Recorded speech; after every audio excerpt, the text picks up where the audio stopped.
이게 아니야. 이건 내 얼굴이 아니란 말이다. 날카로운 비명과 함께 백자 화병이 벽에 부딪혀 산산조각이 났다. 파편이 사방으로 튀며 홍주의 종아리에 붉은 실선 같은 상처를 내었지만 그녀는 아랑곳하지 않고 청동 거울을 향해 달려들었다. 그녀의 손톱이 거칠게 눈가를 긁어댔다. 마치 껍질을 벗겨내면 그 안에 예전의 고운 살결이 숨어있기라도 한 것처럼 그녀는 제 살을 파낼 기세로 주름진 눈가를 후벼 봤다. 거울 속에 비친 여인은 산발을 한 채 핏발선 눈으로 노려보고 있었는데 그 모습은 한때 한양 바닥을 주름잡던 천하절색 홍주가 아니라 늙음을 받아들이지 못해 발악하는 추한 노파에 불과했다. 방 안에는 싸구려 분냄새와 곰팡내 섞인 퀴퀴한 공기만이 감돌았다. 명나라에서 들여온 최고급 사양 냄새가 진동하고 비단 치마가 스치는 소리가 끊이지 않았던 화려한 과거는 신기루처럼 사라진 지 오래였다. 홍주는 떨리는 손으로 화장대 위에 놓인 빗을 집어 던졌다. 다 썩어 문드러질 것들, 내 젊음을 앗아간 세월이 원망스럽구나. 그녀의 목소리는 쇠소리처럼 갈라지고 탁했다. 꾀꼬리 같다며 사내들이 넋을 잃던 그 목소리마저 세월이라는 도둑에게 빼앗겼다. 그녀는 바닥에 주저앉아 흐느끼기 시작했는데 그 울음소리는 짐승의 으르렁거림처럼 기괴하게 들렸다. 불과 10년 전만 해도 그녀의 집 앞에는 문전성시를 이루는 가마 행렬이 줄을 이었었다. 정승 판서들이 그녀의 눈길 한번 받아보려 천금을 아끼지 않았고 시인 묵객들은 그녀의 자태를 노래하기 바빴다. 허나 눈가의 주름 하나가 늘어날 때마다 사내들의 발길은 썰물처럼 빠져나갔다. 어제까지만 해도 영원한 사랑을 맹세하던 김대감마저 이제 간 머리를 올린 16살 난 아이에게로 마음을 돌렸다. 홍주는 그 모멸감을 잊을 수 없었다. 이제 자네도 쉴 때가 되지 않았나. 비웃음 섞인 그 한마디가 비수가 되어 가슴에 박혔다. 늙음은 죄가 아니었으나 색을 파는 기생에게 늙음은 곧 죽음과도 같았다. 그때였다. 밖에서 스산한 바람소리와 함께 둔탁하게 대문을 두드리는 소리가 들려왔다. 이 늦은 밤에 더구나 장대비가 쏟아지는 날에 찾아올 손님 따위는 없었다. 홍주는 눈물을 훔치며 경계심 가득한 눈빛으로 방문 쪽을 노려보았다. 누구요?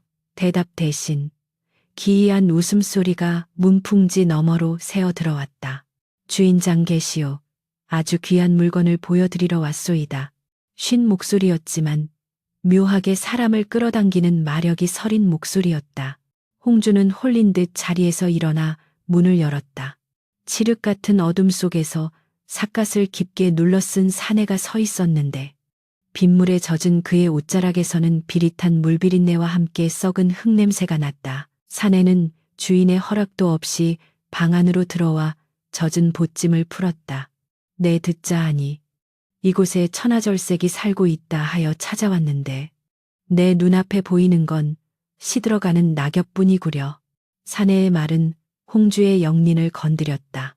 그녀가 소리를 지르며 나가라고 소리치려는 찰나 사내가 품에서 무언가를 꺼내들었다. 그것은 붉은 헝겊에 쌓인 둥근 물건이었다. 하지만 바싹 마른 낙엽도 다시 푸르게 만들 수 있는 방법이 있지. 사내의 눈빛이 삿갓 아래에서 짐승의 안광처럼 번뜩였다. 홍주는 숨을 죽였다. 다시 푸르게 만든다니. 그게 무슨 허황된 소리인가 싶으면서도 지푸라기라도 잡고 싶은 절박한 심정이 그녀를 멈춰 세웠다. 사내가 헝겊을 벗겨내자 둔탁한 빛을 내는 청동 거울이 모습을 드러냈다.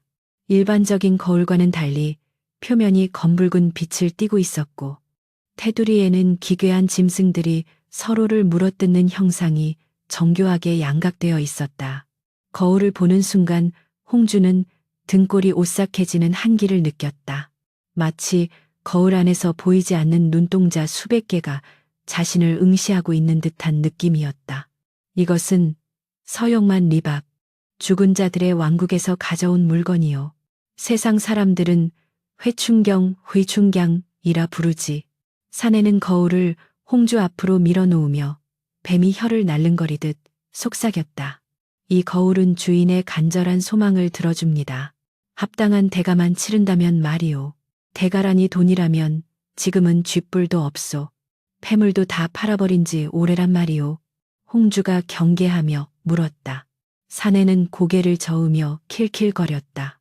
그 웃음소리가 방 안의 공기를 차갑게 얼어붙게 만들었다.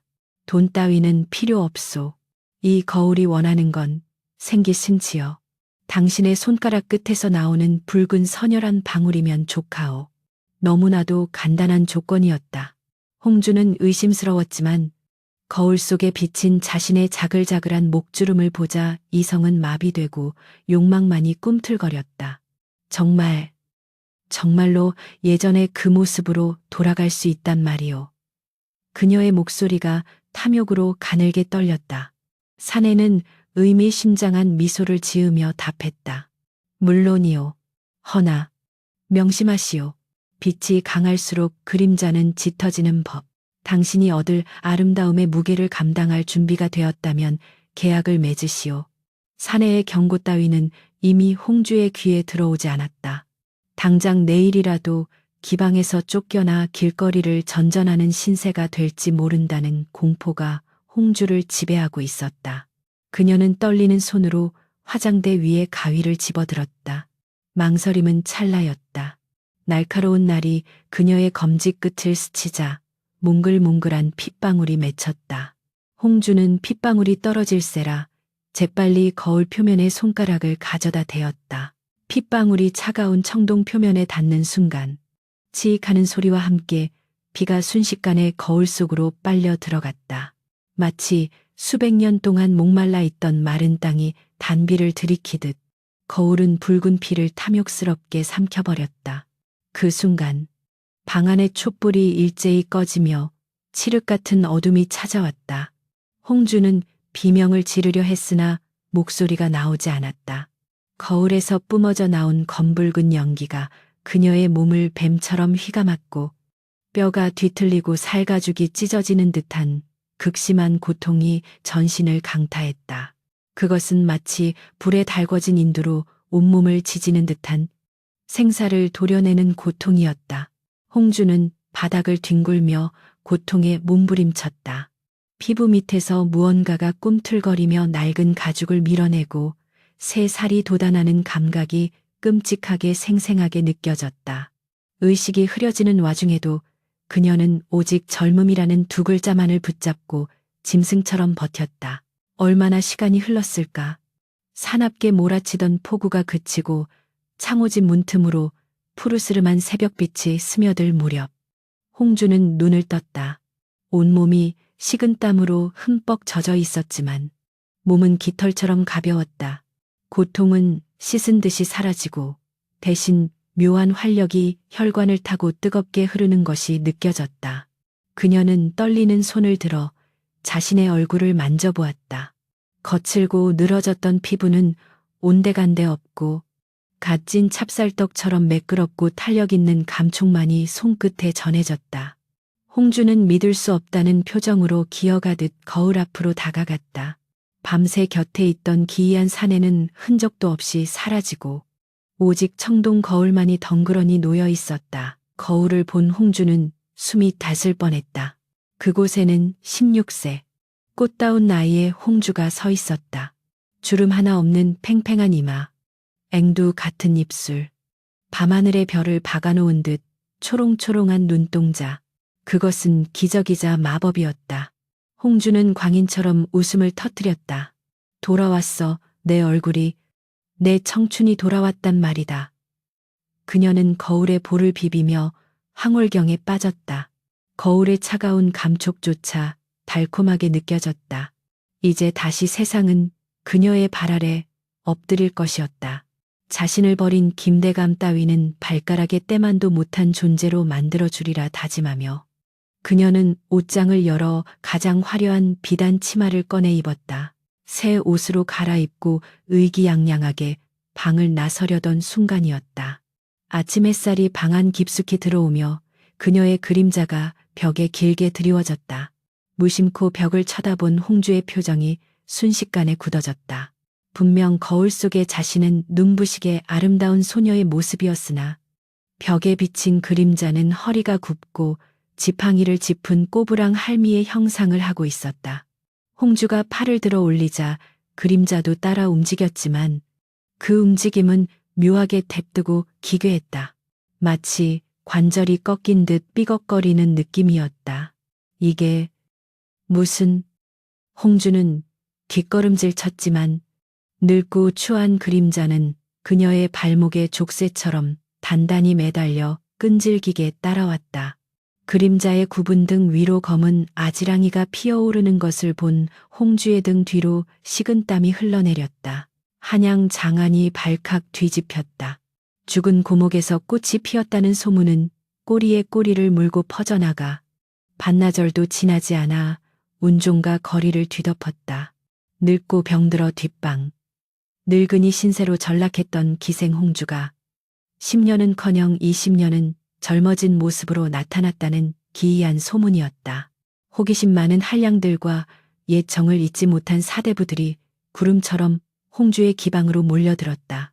닫혀있던 대문은 쉴 새 없이 밀려드는 가마 행렬로 인해 문지방이 닳을 지경이었고 기방 마당에는 비단 옷을 입은 사내들이 인산인해를 이루었다. 홍주는 그 소란스러운 풍경을 문틈으로 내려다보며 붉게 칠한 입술을 비틀어 웃었다. 어리석은 수컷들. 썩은 고기에 파리가 꼬이듯 잘도 모여드는구나. 그녀의 목소리는 꾀꼬리처럼 고웠으나 그 속에 담긴 조소는 얼음장보다 차가웠다. 그녀는 거울 앞에 앉아 자신의 얼굴을 들여다보았다. 백옥같이 희고 매끄러운 피부, 흑단처럼 윤기 흐르는 머리카락, 그리고 남자의 혼을 쏙 빼놓을 듯한 요염한 눈매가 거울 속에 있었다. 이것은 꿈이 아니었다. 그녀는 다시금 조선 최고의 명기로 부활한 것이다. 그러나 빛이 강할수록 어둠은 깊어지는 법이었다. 홍주는 화려한 비단 치마를 입으면서도 치맛자락을 최대한 길게 늘어뜨려 발밑을 가리는 것을 잊지 않았다. 방 안에는 대낮에도 창문을 모두 닫아 걸고 수십 개의 촛불을 켜두었는데 이는 분위기를 잡기 위함이 아니라 그림자의 윤곽을 흐릿하게 만들기 위한 그녀만의 처절한 계책이었다. 사방에서 비추는 촛불 때문에 그림자는 희미하게 번져 보였으나 홍주의 눈에는 여전히 선명하게 보였다. 바닥에 웅크리고 있는 저 검은 덩어리. 그것은 단순한 그림자가 아니었다. 구분 등에는 혹이 달려 있었고 손가락은 앙상한 나뭇가지처럼 뒤틀려 있었으며 머리카락은 듬성듬성 빠져 흉물스러운 노파의 형상이었다. 홍주가 우아하게 부채를 펼쳐들 때마다 바닥의 그림자는 마치 관절이 꺾인 인형처럼 기괴하게 팔을 휘적거렸다. 그 모습이 어찌나 끔찍한지 홍주는 춤을 추다가도 헛구역질이 올라올 뻔한 적이 한두 번이 아니었다. 하지만 그녀는 억지로 미소를 지으며 그림자를 밟아 뭉개듯 춤사위를 이어갔다. 젊음을 유지하기 위해서라면 이 정도의 불쾌함쯤은 감수해야 한다고 스스로를 최명 걸듯 달랬다. 그날 밤 홍주의 방에는 당대 최고의 권세가인 우의정의 자제 윤도령이 들어왔다. 아직 약관의 나이인 그는 홍주의 미모에 넋을 잃고 침을 삼키며 다가왔다. 소문보다 훨씬 곱소. 내 평생 이토록 아름다운 여인은 처음 보오. 윤도령이 떨리는 손으로 홍주의 옷 같은 손을 잡으려 하자 홍주는 요염한 눈빛을 보내며 살며시 몸을 피했다. 술상이 들어오고 거문고 소리가 울려 퍼지자 방 안의 열기는 뜨겁게 달아올랐다. 윤도령은 홍주의 치마폭에 얼굴을 묻으며 취기에 젖어 횡설수설 사랑을 고백했다. 홍주는 그를 내려다보며 승리감에 도취되었다. 늙고 취했을 때는 거들떠보지도 않던 자들이 껍데기만 바뀌자 노예처럼 굴복하는 꼴이라니. 인간의 마음이란 이토록 간사하고 얄팍한 것이었다. 그런데 술잔을 기울이던 윤도령의 표정이 갑자기 묘하게 일그러지기 시작했다. 그는 코를 킁킁거리며 주위를 두리번거렸다. 부인, 혹시 어디서 고기 썩는 냄새가 나지 않소? 아까부터 비릿하고 역겨운 냄새가 진동을 하는구려. 술상이 엎어지고 술병이 깨지면서 방 안은 아수라장이 되었다. 나는 젊어. 나는 아름다워. 그녀는 미친 사람처럼 중얼거렸다. 다음 날 아침, 기방의 하녀들이 홍주의 방 앞을 지나가며 수군거렸다. 어제 윤도령님이 혼비백산에서 도망쳤다면서. 글쎄 말이야. 아씨 방에서 시체 썩는 냄새가 난다고 난리를 치셨다더군. 그러고 보니 요즘 아씨 방 근처만 가도 으스스한 게 기분이 나빠. 꼭 무덤가에 있는 것 같다니까. 하녀들의 말소리가 문풍지를 타고 홍주의 귀에 꽂혔다. 홍주는 이를 악물고 자리에서 일어났다. 밤새 그림자에게 시달리느라 한숨도 자지 못해 눈이 패랬지만 거울을 보자마자 다시 생기가 돌았다. 거울 속의 얼굴은 여전히 눈부시게 아름다웠다. 밤사이 겪은 공포는 거울 속의 미모를 확인하는 순간 봄눈 녹듯 사라졌다. 그래, 사람들은 냄새 따위 곧 잊을 것이다. 이 얼굴만 있다면 천하를 다시 호령할 수 있다. 홍주는 짙은 화장으로 눈 밑에 그늘을 감추고 썩는 냄새를 덮기 위해 서역에서 들여온 독한 향유를 온몸에 들이부었다. 향 냄새가 코를 찌를 정도로 진동했지만 그 밑에 깔린 비릿한 악취는 완전히 지워지지 않았다. 그날 오후, 홍주는 거울 장수에게서 샀던 청동 거울을 꺼내 들었다. 기이하게도 거울의 표면은 처음보다 더 붉은 빛을 띠고 있었다. 거울 테두리에 새겨진 짐승들의 눈동자가 마치 살아서 움직이는 것처럼 보였다. 홍주는 거울을 향해 속삭였다. 네가 원하는 게 피라면 얼마든지 주마. 대신 저 끔찍한 그림자를 좀 잠재워다오. 그녀는 다시 한번 바늘로 손끝을 찔러 거울에 핏방울을 떨어뜨렸다. 피를 머금은 거울은 잠시 웅웅거리는 진동을 내더니 이내 더욱 요사스러운 빛을 뿜어냈다. 그러자 홍주의 얼굴은 이전보다 한층 더 붉은기가 돌며 생기 넘치는 모습으로 변했다. 마치 갓 피어난 복숭아꽃처럼 탐스러웠다. 홍주는 만족스러운 웃음을 터뜨렸지만 그녀의 등 뒤 그림자는 이제 홍주의 움직임과 상관없이 제멋대로 벽을 긁어대고 있었다. 끼익, 끼익, 손톱으로 칠판을 긁는 듯한 소리가 방 안에 울려 퍼졌다. 홍주는 애써 그 소리를 무시하며 거울 속에 자신에게 입을 맞췄. 시간이 흐를수록 홍주의 기행은 심해졌다. 그녀는 낮에는 햇빛을 피해 두꺼운 커튼 뒤에 숨어 지냈고 밤이 되면 화려하게 치장하고 나와 술판을 벌였다. 그러나 그녀를 찾는 손님들의 발길은 조금씩 줄어들기 시작했다. 홍주의 미모는 여전했지만 그녀 곁에만 가면 느껴지는 뼛속까지 시린 한기와 원인 모를 두통, 그리고 결정적으로 코를 찌르는 악취 때문이었다. 한때 홍주를 흠모했던 김선비는 술자리에서 홍주의 손을 잡았다가 소스라치게 놀라 손을 뿌리쳤다. 자네 손이 어찌 이리 차가운가. 마치 죽은 사람의 살결 같네 그려. 김선비의 말에 좌중이 싸늘해졌다. 홍주는 당황하여 미소를 지으며 둘러댔다. 밤바람이 차서 그렇습니다. 날이.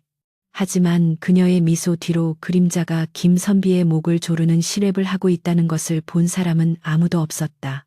오직 술 따르는 어린 기생 하나만이 그 광경을 목격하고는 겁에 질려 쟁반을 떨어뜨렸다. 쨍그랑 술병이 깨지는 소리와 함께 기생은 비명을 지르며 기절해버렸다. 썩은 내가 진동하는 검은 덩어리가 천천히, 아주 천천히 홍주를 향해 다가오고 있었다. 방 안은 온통 거울 천지였다.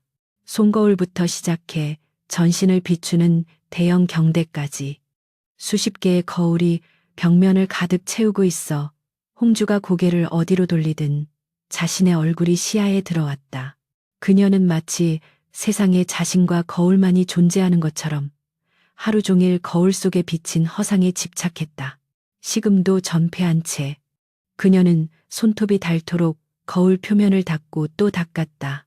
먼지 한 톨이라도 자신의 완벽한 미모를 가리는 것을 용납할 수 없었기 때문이다. 그러나 아무리 닦아내도 거울 깊은 곳에서 배어나오는 탁한 기운은 지워지지 않았다. 홍주의 눈은 채하게 들어갔고 광대뼈는 도드라져 있었으나 피부만은 기이할 정도로 팽팽하고 윤기가 흘렀다. 그것은 마치 썩어가는 나무 둥치에 억지로 붙여놓은 싱싱한 꽃잎처럼 부조화스럽고 위태로워 보였다. 방 안에는 백합 향과 사향, 그리고 그 밑바닥에 깔린 시큼한 부패취가 뒤섞여 숨을 쉬기조차 역겨운 냄새가 감돌았지만 이미 후각이 마비된 홍주는 그 사실을 전혀 인지하지 못하고 있었다. 그녀의 관심은 오직 하나, 거울 속에 나가 얼마나 아름다운지 확인하는 것뿐이었다. 요물이 사람의 탈을 쓰고 앉았구나. 노승의 호통 소리가 기방 마당을 쩌렁쩌렁 울렸다. 그 목소리에는 서리빨 같은 위엄이 서려 있어 듣는 이들의 오금을 저리게 만들었다. 홍주는 기가 막히다는 듯 헛웃음을 터뜨렸다. 이 땡중이 미쳤나? 남의 영업장에 와서 무슨 망발이냐? 당장 끌어내지 않고 뭐 하느냐? 홍주가 악을 썼지만 노승은 꿈쩍도 하지 않고 홍주를 똑바로 응시했다. 아니, 정확히 말하면 홍주의 등 뒤, 처마 및 그늘진 곳을 노려보고 있었다. 노승의 눈이 가늘어지며 입가에 경멸 어린 비웃음이 걸렸다. 내년의 눈에는 저것이 보이지 않느냐. 이미 죽어 흙으로 돌아갔어야 할 육신을 붙들고 있는 저 추악한 귀신 덩어리 말이다. 노승의 지팡이가 가리킨 곳에는 홍주의 그림자가 뱀처럼 펜리를 틀고 꿈틀거리고 있었다. 대낮임에도 불구하고 그 그림자는 유독 짙고 검었으며 마치 살아있는 생물처럼 불규칙하게 일렁거렸다. 홍주의 안색이 창백해졌다. 그녀는 애써 태연한 척하며 소매로 입을 가렸다. 눈이 멀어도 단단히 멀었구나. 내 미모가 눈이 부셔 헛것이 보이는 게지. 하지만 떨리는 그녀의 목소리는 공포를 숨기지 못했다. 노승은 혀를 차며 한 걸음 다가왔다. 그가 발걸음을 옮길 때마다 홍주의 그림자가 흠칫거리며 뒤로 물러나는 것이 보였다. 어리석은 중생아, 거울은 본래 마음을 비추는 법. 네가 탐한 젊음은 찰나의 환영이요. 네가 불러들인 것은 영원한 지옥불이다. 지금이라도 그 마경 모장을 깨트리고 업보를 씻지 않으면 머지않아 네 영혼마저 저 아귀에게 잡아먹힐 것이다. 노승의 경고는 비수처럼 날카롭게 홍주의 폐부를 찔렀다. 그것은 홍주가 애써 외면해오던 진실이었다. 하지만 이미 젊음이라는 달콤한 독배를 마신 그녀에게 다시 늙고 추한 노파로 돌아가라는 말은 죽으라는 선고나 다름없었다. 인정할 수 없었다. 아니, 인정해서는 안 되었다. 그날 밤 홍주는 극심한 불안감에 시달렸다. 노승의 말이 귓가에서 떠나지 않고 윙윙거렸다. 영혼마저 잡아먹힐 것이다. 그녀는 떨리는 손으로 술병을 들어 단숨에 들이켰다. 독한 술기운이 올라와야 잠이라도 들 것 같았다. 방 안의 모든 촛불을 켜두어 어둠을 몰아내려 했지만 불빛이 밝을수록 그림자는 더욱 선명하고 짙어질 뿐이었다. 홍주는 비틀거리는 걸음으로 거울 앞에 앉았다. 괜찮아. 나는 여전히 아름다워. 늙은 중에 헛소리 따위 신경 쓸 필요 없어. 그녀는 주문을 외우듯 중얼거리며 거울을 들여다보았다.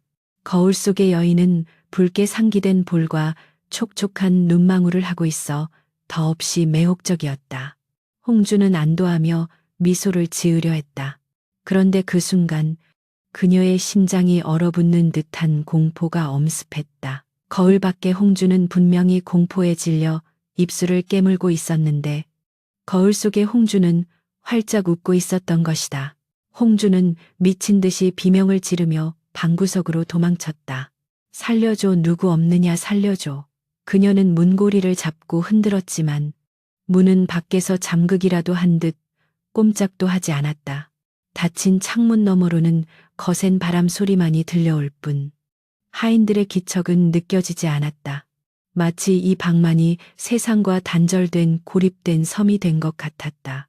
천장에 매달린 그림자가 스르르 벽을 타고 내려와 거울 속으로 들어가는 모습이 보였다. 그러자 거울 속에 웃고 있던 형상이 더욱 또렷해지고 생동감을 얻었다.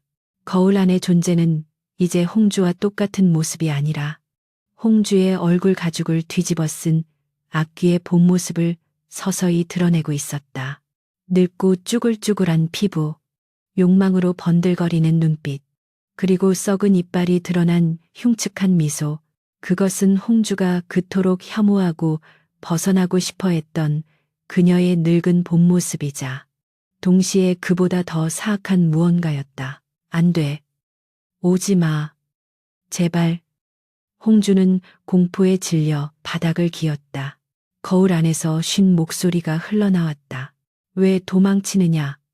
이것이 네가 그토록 원하던 영생이 아니더냐?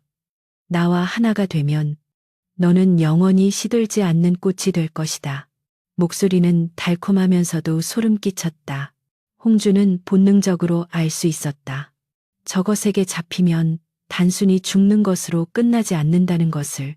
자신의 영혼이 영원히 저 차가운 거울 속에 갇혀 악귀의 놀이개가 될 것임을 직감했다. 그녀는 주변을 두리번거리다 화병을 집어들어 거울을 향해 힘껏 던졌다. 쨍그랑하는 소리와 함께 화병은 박살났지만 청동 거울에는 흠집 하나 나지 않았다. 오히려 거울은 충격을 흡수하듯 웅웅거리며 더욱 붉게 타올랐다. 차갑고 축축한 감촉에 홍주의 비명소리가 다시 한번 밤하늘을 갈랐다. 크아악나 노우란 말이다. 홍주의 처절한 비명이 천둥 소리에 묻혀 허공으로 흩어졌다. 책상 밑으로 파고들었던 그녀의 몸이 보이지 않는 거대한 힘에 의해 질질 끌려 나왔다. 그녀는 손톱이 빠질 정도로 바닥에 장판을 긁어대며 저항했지만 발목을 휘감은 그림자의 악력은 쇠사슬보다 더 단단하고 차가웠다. 마치 도살장에 끌려가는 짐승처럼 홍주는 속수무책으로 방 한가운데로 내동댕이 쳐졌다. 그녀의 시선이 공포에 질려 미친 듯이 흔들렸다. 방 안의 풍경은 그야말로 아비규환이었다. 수십 개의 촛불이 바람도 없는 방 안에서 미친 듯이 일렁이며 기괴한 그림자들을 만들어냈고 벽과 천장, 바닥의 모든 그림자들이 살아서 꿈틀거리며 홍주를 향해 검은 손들을 뻗고 있었다. 그것들은 마치 굶주린 구더기 떼처럼 홍주의 젊고 싱싱한 육신을 탐하고 있었다. 홍주는 덜덜 떨리는 손으로 옆에 있던 청동 화로를 집어들었다. 아직 온기가 남아있는 무거운 화로였지만 지금 그녀에게는 유일한 무기였다. 오지마, 다가오면 가만두지 않겠어. 그녀가 허공을 향해 화로를 휘둘렀지만 화로는 허망하게 허공을 가를 뿐이었다. 그림자는 실체가 없으면서도 실지 않은 공포였다. 한때 천하절색이라 칭송받던 고운 얼굴은 온데간데 없고 죽음의 문턱에선 가련한 짐승의 표정만이 남아있었다. 마침내 그녀는 거울 바로 앞에 세워졌다. 코앞에서 마주한 청동 거울은 더 이상 딱딱한 금속이 아니었다. 거울 표면은 검붉은 액체처럼 물결치고 있었고 그 깊이를 알 수 없는 심연 속에서 수만 개의 원혼들이 소용돌이치고 있었다. 그리고 그 중심에 늙고 추한 홍주의 본 모습을 한 악령이 그녀를 기다리고 있었다. 거울 속의 악령은 탐욕스럽게 입맛을 다시며 손을 뻗었다. 이제 때가 되었다. 계약을 이행할 시간이다. 거울 속의 손이 수면 위로 올라오듯 스르르 밖으로 빠져나왔다. 차갑고 축축한 썩은 살점이 너덜거리는 그 손이 홍주의 뺨을 어루만졌다. 그 손길이 닿는 곳마다 살이 타들어가는 듯한 고통과 함께 피부가 검게 변색되었다. 홍주는 비명을 지르려 했지만 어느새 그림자가 그녀의 목을 조여와 쇳소리만 컥컥거릴 뿐이었다. 악령의 손가락은 점점 더 깊이 파고들어 홍주의 턱을 강제로 들어올렸다. 보아라. 이것이 너의 미래이자 너의 진정한 모습이다. 악령이 속삭이자 거울 속의 장면이 바뀌었다. 화려한 기방이 아닌 차갑고 어두운 무덤 속에서 구더기가 들끓는 시체가 된 홍주의 모습이 비쳤다. 그리고 그 시체의 얼굴 가죽을 쓰고 화려하게 춤을 추는 악령의 모습이 오버랩되었다. 홍주는 그제야 깨달았다. 자신이 얻은 젊음은 신의 축복이 아니라 악마가 잠시 빌려준 가죽에 불과했음을.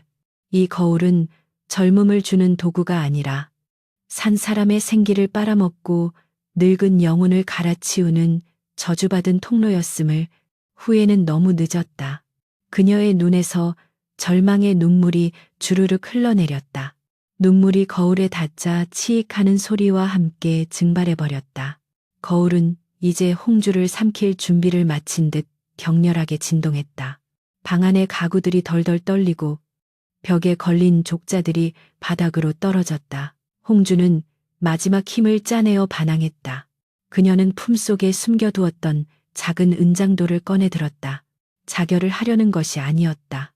거울을 깰 수 없다면 차라리 이 저주받은 눈을 찔러버려서라도 저 끔찍한 형상을 보지 않으리라 마음먹은 것이었다.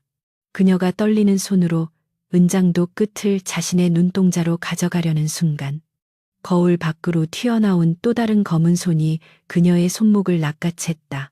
어딜 감히 그 눈은 이제 내 것이다. 악령의 녹이 띈 고함과 함께 홍주의 손목뼈가 우드득하고 부러졌다. 은장도가 힘없이 바닥으로 떨어졌다. 극심한 고통의 홍주는 눈앞이 하얘졌다. 이제 그녀에게 남은 저항수단은 아무것도 없었다. 악령은 부러진 홍주의 손목을 잡고 거칠게 끌어당겼다. 홍주의 상체가 거울 속으로 빨려 들어가는 듯한 인력이 작용했다. 거울 표면은 끈적한 폐처럼 그녀의 가슴팍까지 집어삼키기 시작했다. 그때 하늘이 찢어지는 듯한 천둥 소리가 다시 한번 울리며 번개가 쳤다. 그 섬광 속에서 홍주는 자신의 그림자가 거울 속의 악령과 하나로 연결되어 있다는 것을 보았다. 그림자가 바로 악령의 뿌리였고 거울은 그 뿌리가 피워낸 독꽃이었다. 악령은 홍주의 저항이 귀찮다는 듯 흉측한 손톱을 세워 홍주의 가슴을 푹 찔렀다. 물리적인 상처는 나지 않았지만 홍주는 심장이 꿰뚫리는 듯한 격통을 느꼈다. 으아악 그녀의 비명이 방 안을 가득 메웠다. 그 고통과 함께 홍주의 저항 의지가 꺾였다. 힘이 빠진 그녀의 몸이 수욱하고 거울 속으로 더 깊이 빨려 들어갔다. 이제 얼굴만 겨우 밖에 남은 상태였다. 거울 밖의 세상이 점점 멀어지고 있었다. 거울 속에 갇혀있던 악령은 이제 완전히 밖으로 나올 태세였다. 악령의 얼굴이 홍주의 얼굴 바로 앞까지 다가왔다. 둘의 코가 닿을 듯 가까워졌다. 악령의 눈동자 속에는 수백 년을 굶주린 허기와 광기가 소용돌이치고 있었다. 고맙구나. 네 욕망이 나를 불렀고 네 피가 나를 깨웠다. 이제 너는 여기 남아서 내 대신 늙음과 고독을 맛보거라. 악령이 비웃으며 홍주의 이마에 입을 맞췄다. 그 순간 홍주의 눈앞에서 세상이 뒤집혔다. 엄청난 회오리 바람에 휘말린 듯 시야가 빙글빙글 돌더니 그녀의 몸이 깃털처럼 가벼워지며 뒤로 훅 빨려 들어갔다. 반면 거울 속에 있던 무겁고 둔탁한 무언가는 밖으로 튕겨나갔다. 텅 하는 소리와 함께 영혼의 교체가 이루어졌다. 홍주는 어둠 속으로 추락했다. 끝도 없는 나락으로 떨어지는 느낌이었다. 주위는 온통 차가운 청동벽이었고 그 벽에는 고통에 일그러진 수많은 얼굴들이 양각되어 있었다. 그들은 모두 홍주처럼 젊음을 탐하다가 거울에 잡아먹힌 희생자들이었다. 어서 와. 여기는 춥지 않아. 우리랑 놀자. 기괴한 속삭임들이 홍주의 귓가를 맴돌았다. 홍주는 허우적거리며 바닥을 찾았지만 발에 닿는 것은 아무것도 없었다. 그녀는 본능적으로 위를 쳐다보았다. 저 멀리 아주 작게 사각형의 빛이 보였다. 그것은 거울 밖 그녀의 방이었다. 그리고 그 빛 속에 누군가 서 있었다. 그것은 홍주였다. 아니, 홍주의 육신이었다. 방금 전까지만 해도 그녀가 입고 있던 비단 옷을 입은 눈부시게 아름다운 여인이 거울 앞에 서서 옷매무새를 다듬고 있었다. 그녀는 거울을 톡톡 두드리며 요염한 미소를 지었다. 하지만 그 미소는 홍주의 것이 아니었다. 그것은 수백 년 묵은 요괴의 승리의 미소였다. 아, 이 얼마나 그리웠던 따뜻한 살결인가. 여인은 자신의 팔을 쓸어내리며 황홀해했다. 그녀의 목소리는 홍주의 고운 목소리였지만 말투는 늙고 비릿했다. 거울 밖의 여인은 천천히 거울의 얼굴을 가까이 댔다. 거울 안쪽에서 갇힌 홍주가 그 모습을 올려다보고 있었다. 홍주는 비명을 지르며 거울 벽을 두드렸다. 안 돼. 그건 내 몸이야. 돌려줘. 이거 열어. 하지만 그녀의 목소리는 거울 밖으로 나가지 못하고 메아리쳐 돌아올 뿐이었다. 거울 밖의 여인은 거울 속에 갇힌 홍주. 아니, 이제는 쭈글쭈글하고 늙은 노파의 모습으로 변해버린 홍주를 보며 킬킬거렸다. 불쌍하기도 하지. 하지만 어쩌겠느냐. 이것이 등가교환의 법칙인 것을. 여인은 거울을 향해 손키스를 날리고는 뒤도 돌아보지 않고 돌아섰다. 홍주는 절규했다. 가지마. 제발 나를 두고 가지마. 그녀는 손톱이 부러지도록 보이지 않는 벽을 긁어댔지만 거울 밖의 세상은 점점 흐릿해져 갔다. 방 안의 촛불들이 하나둘씩 꺼지고 어둠이 밀려왔다. 홍주의 시야에 마지막으로 들어온 것은 자신의 젊은 육신을 차지한 악령이 콧노래를 부르며 방문을 열고 나가는 뒷모습이었다. 밖에서 불어오던 폭풍우도 어느새 잦아들고 있었다. 방 안에는 다시금 고요가 찾아왔지만 그 고요는 평화가 아닌 영원한 단절을 의미했다. 청동 거울은 은은한 빛을 잃고 차갑고 둔탁한 쇠붙이로 돌아가 굳게 입을 다물었다. 방바닥에는 깨진 화로와 부러진 은장도 그리고 주인 잃은 그림자만이 어지럽게 널려 있었다. 홍주의 영혼은 이제 출구 없는 감옥에 갇혀 영원히 늙어가는 고통을 홀로 감내해야만 했다.